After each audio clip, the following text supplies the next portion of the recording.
అంటే మగాళ్ళని మాట్లాడనివ్వకుండా మీరింతే, మగాళ్ళంతా ఇలాగే ఉండాలని చెప్పి ముందు నుంచి ఇక్కడ ఫిక్స్ చేశారు.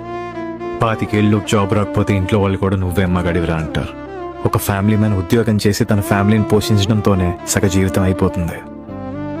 అలా చేస్తూ చేస్తూ ఒకరోజు తను అలసిపోతాడు. తన గుండె అలసిపోతుంది, ఆగిపోతుంది. ఆ చావుకొచ్చిన వాళ్ళు కూడా వాడి బాధ్యత కంప్లీట్ చేసి పోయాడరా అంటారు.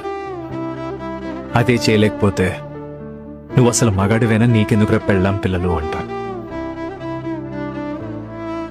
అన్నారు ఏడుపుకి జెండర్ ఎక్కడుంది? బాధొచ్చిన మగాడు కాబట్టి ఏడవకూడదా?